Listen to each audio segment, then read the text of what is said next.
Assalamualaikum warahmatullahi wabarakatuh. Bertemu kembali di channel Math Education Official. Apa kabar kalian? Sehat-sehat selalu kan?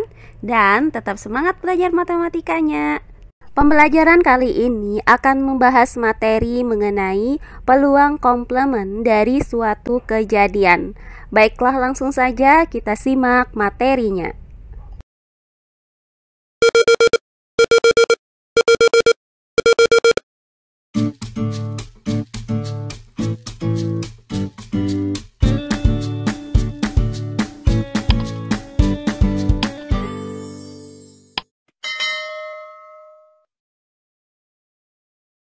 Nah, sebelum kita memasuki materi mengenai peluang komplement, di sini akan kita pelajari sedikit mengenai batas-batas nilai peluang.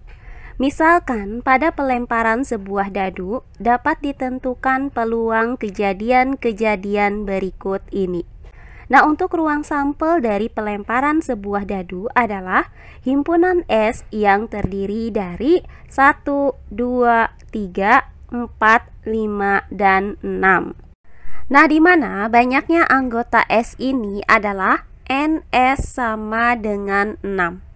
Jika A adalah kejadian muncul mata dadu 3, maka banyaknya anggota A itu sama dengan 1. Sehingga peluang kejadian A adalah banyaknya anggota A per banyaknya anggota S. Nah, karena banyaknya anggota A itu sama dengan 1 dan banyaknya anggota S itu sama dengan 6, maka peluang kejadian A ini adalah 1/6. Nah, berikutnya, jika B adalah kejadian muncul mata dadu ganjil, maka banyaknya anggota B ada 3, yang terdiri dari 1, 3, dan 5. Sehingga peluang kejadian B itu sama dengan banyaknya anggota B per banyaknya anggota S. Nah, karena banyak anggota B itu sama dengan 3 dan banyak anggota S itu sama dengan 6, maka peluang kejadian B itu sama dengan 3/6. Atau bisa kita sederhanakan menjadi 1/2. Nah, selanjutnya, jika C adalah kejadian muncul mata dadu kurang dari 7, maka mata dadu yang kurang dari 7 itu terdiri dari 1, 2, 3, 4, 5, dan 6. Sehingga banyaknya anggota C ini ada 6. Maka peluang kejadian C itu sama dengan banyaknya anggota C yaitu 6 per banyaknya anggota S yaitu 6. Nah, 6 dibagi dengan 6 itu hasilnya adalah 1. Sehingga peluang kejadian C itu sama dengan 1. Nah, kemudian jika D adalah kejadian muncul mata dadu 7, maka banyak anggota D itu sama dengan 0, karena tidak ada mata dadu yang bernomor 7. Sehingga peluang kejadian D itu sama dengan banyaknya anggota D yaitu 0 dibagi dengan banyaknya anggota S yaitu 6. Nah, 0 dibagi 6 itu hasilnya adalah 0. Sehingga peluang kejadian D itu sama dengan 0. Nah, dari uraian ini terlihat bahwa nilai peluang suatu kejadian itu berkisar antara 0 dan 1.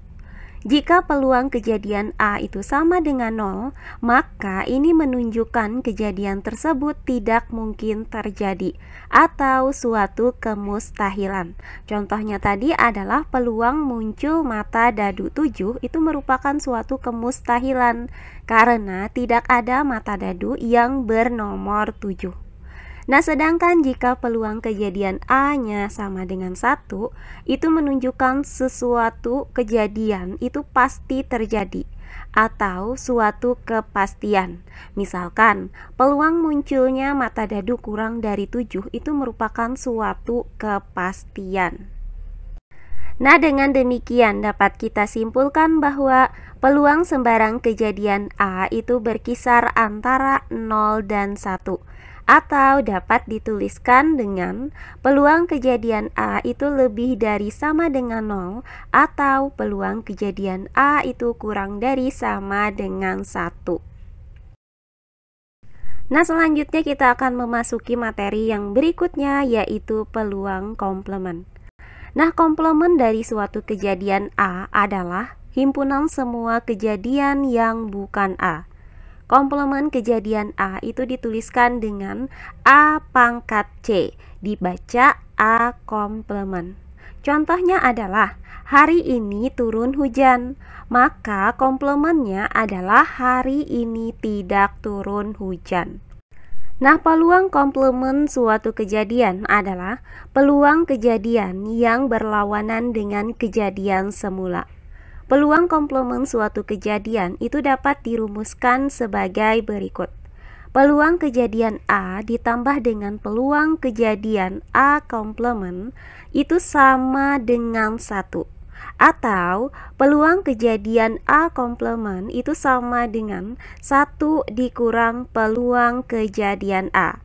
Nah, di mana peluang kejadian A itu disimbolkan dengan P dalam kurung A, sedangkan peluang kejadian A komplement atau peluang kejadian bukan A itu disimbolkan dengan P dalam kurung A komplement. Nah, inilah rumus yang akan kita gunakan untuk menghitung peluang komplement dari suatu kejadian.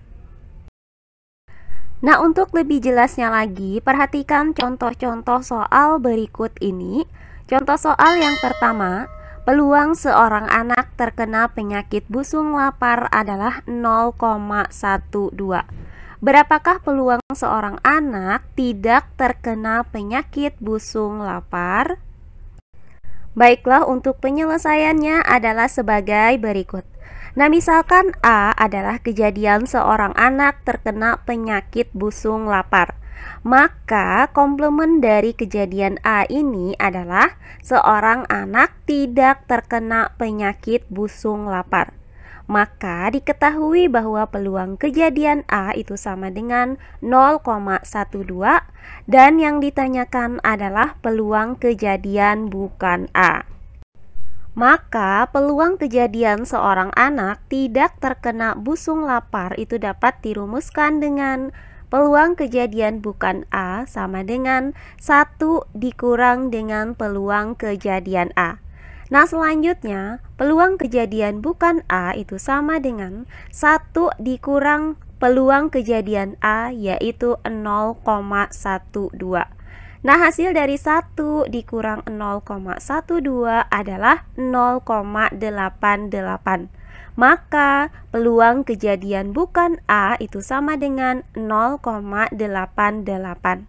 Jadi didapat hasil bahwa peluang seorang anak tidak terkena penyakit busung lapar adalah 0,88. Nah, berikutnya contoh soal yang kedua. Dari seperangkat kartu bridge itu diambil satu kartu secara acak. Tentukan peluang yang A terambil kartu as dan yang B terambil kartu bukan as. Baiklah, untuk penyelesaiannya adalah sebagai berikut. Nah, seperangkat kartu bridge itu terdiri dari kartu-kartu sebagai berikut. Nah, berdasarkan gambar ini, maka seperangkat kartu bridge itu ada 52 kartu. Maka banyaknya ruang sampel itu sama dengan NS sama dengan 52.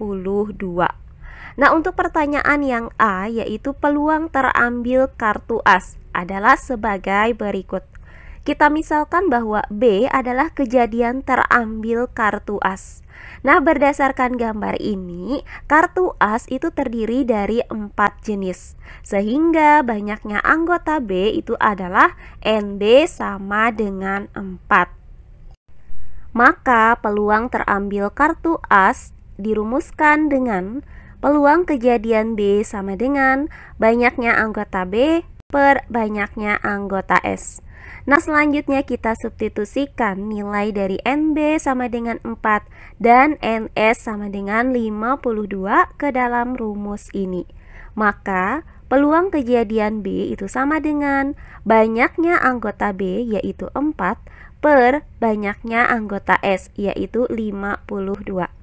Nah, maka peluang kejadian B itu sama dengan 4/52. Nah, untuk pecahan 4/52 ini bisa kita sederhanakan dengan cara membagi pembilang dan penyebutnya dengan 4. Maka 4 dibagi 4 itu sama dengan 1, sedangkan 52 dibagi 4 itu sama dengan 13. Sehingga peluang kejadian B itu sama dengan 1/13. Jadi diperoleh hasil bahwa peluang terambil kartu as adalah 1/13. Nah, selanjutnya pertanyaan yang B. Peluang terambil kartu bukan as. Nah, di sini akan kita gunakan rumus peluang komplement.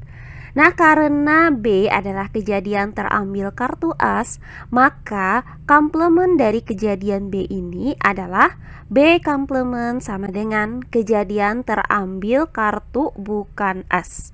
Nah, berdasarkan hasil di bagian A tadi, kita dapatkan bahwa peluang kejadian B itu sama dengan 1/13. Maka, peluang kejadian bukan B itu dirumuskan dengan peluang kejadian bukan B sama dengan 1 dikurang peluang kejadian B. Nah, selanjutnya substitusikan nilai dari peluang kejadian B sama dengan 1/13 ini ke dalam rumus ini. Maka, peluang kejadian bukan B itu sama dengan 1 dikurang 1/13. Selanjutnya, berdasarkan operasi hitung pecahan, maka kedua bilangan ini harus kita samakan terlebih dahulu penyebutnya. Sehingga 1 dikurang 1/13 itu sama dengan 13/13 dikurang 1/13. Nah, hasilnya itu adalah 12/13. Maka peluang kejadian B itu sama dengan 12/13.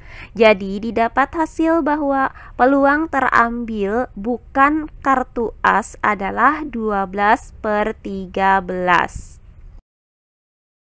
Nah, demikian pembelajaran kita kali ini mengenai menghitung peluang komplement dari suatu kejadian. Semoga penjelasan dari saya mudah dimengerti oleh kalian semua.